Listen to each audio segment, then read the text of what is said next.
Boxing Truth here, back with another video. Make sure to smash that like button, like, subscribe, all that good stuff. Alright, this is going to be the title of my video, as well as Showtime's boxing thoughts on this fight. Jaron Ennis is the real deal. He made a statement last night, far exceeded my expectations of what was going to go down in this fight. I mean, I'm not surprised he won, but the way he did it, the fashion that he did it, was very impressive. I mean, Lipinet's never been treated like that. He's arguably undefeated. This is his first legitimate loss, and he was outmatched. He was outfought. Ennis had a good game plan early. He used his physical advantages. He boxed, he moved, he used his range, he used his height and length. And then when he took some stuffing out of Lipinets with some hard shots that he landed in those first 4 rounds, hurt him early in the second or third round with counter shots, counter left hooks. And he took it to him on the inside and closed the show. That's what I like to see. So, so it was a excellent performance by Jaron Ennis. Showed that he can box and he can bang and he can close the show. And there was really not much to take from that performance, like not much to knock. I mean, the only one flaw he has is he's there to be hit when you counter him. He's dangerous if you attack him because he has good shoulder roll counter punching abilities.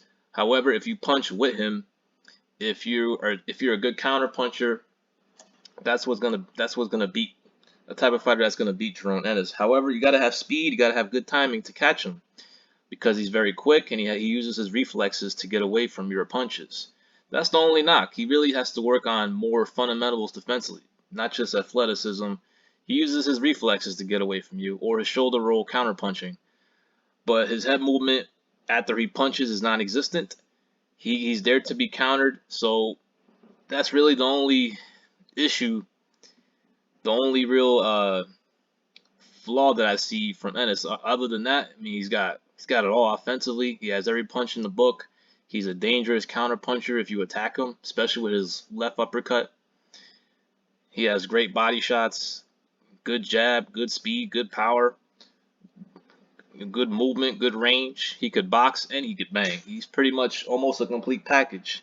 He just needs to tighten up his defense when he throws his combinations, and he needs to move his head more after he throws his punches. That's the only thing that's really missing in his game. Some fundamentals defensively, besides using his reflexes. But overall, this was a very impressive performance. I mean, he's only 2 fights away from a world title shot. Obviously, he's going to have to keep climbing the rankings. He's not going to get cherry-picked by a champion. It's just not going to happen. He needs to become a mandatory in order to get his title shot. Now, he really just needs one long-distance fight, and he's ready for anybody in the world at 147 pounds. The perfect opponent for Jaron Ennis would be a Sean Porter type or a Danny Garcia type. A guy that's durable, that can give him some rounds, that can take him to the deep waters, and he can finally surpass the 6-round distance that he has yet to accomplish, that he has yet to get in his career. He hasn't gone more than 6 rounds. Once he gets that longest distance fight out the way, once he gets 12 rounds under his belt, he's ready to challenge for any world champion out there. Now, let's look at the rankings. Let's see where he's at. Let's see realistically who he could fight next. The thing is, he's not very highly ranked in none of the sanctioning bodies. Now, after this victory over Lipinets, he's going to get pushed really high in the IBF. Lipinets was number 3, according to these rankings. I could see a title eliminator in Ennis's future. I don't know what the status is with Curtaritio. He's the mandatory to Spence. I'm not sure if that's going to be pushed, since Spence is planning to fight Ugas in a unification. Perhaps the IBF will order a final eliminator between Ennis and Cartratillo, which is a good fight for him. It's another good fight. It's a real, it's a real opponent, top contender in the welterweight division. But this is what Ennis has to do. He's going to have to climb the rankings. Number 7 with the WBO, number 12 with the WBC.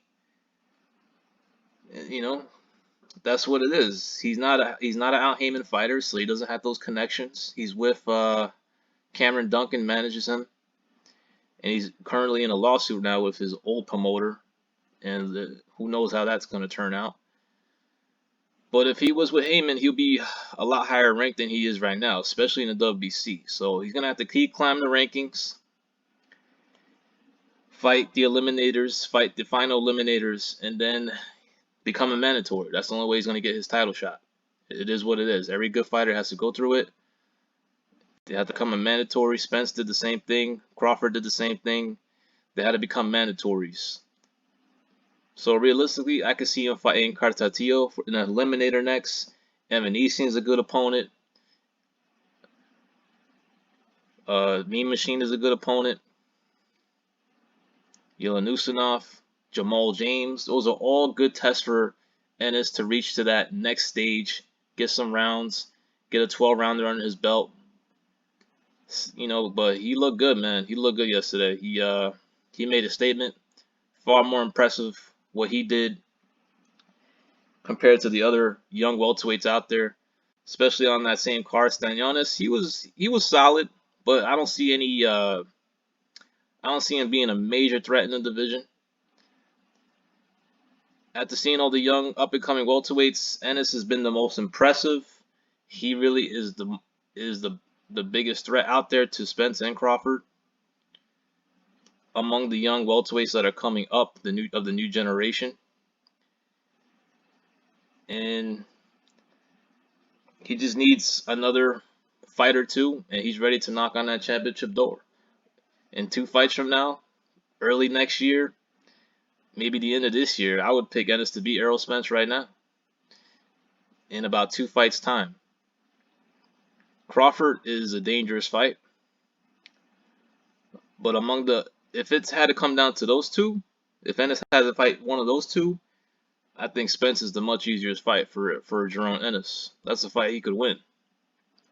Terrence Crawford, he's a counter puncher that punches hard. I think that's a bad style for Jaron Ennis right now.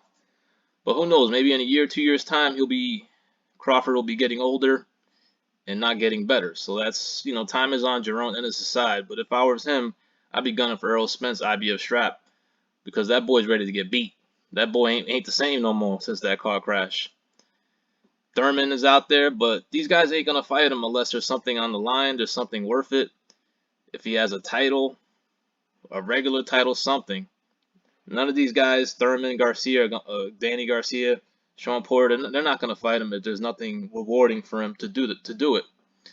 But impressive performance by Jaron Ennis. He's the real deal. He's definitely a threat in the welterweight division. He's definitely a legitimate contender now. That's what I needed to see. He feasted on a lot of showcase opponents, but he showed last night, man, he's the real deal, and he's a force to be reckoned with. It's gonna take a really good fighter to beat this kid. A good counterpuncher with athletic ability, speed, power, and great timing.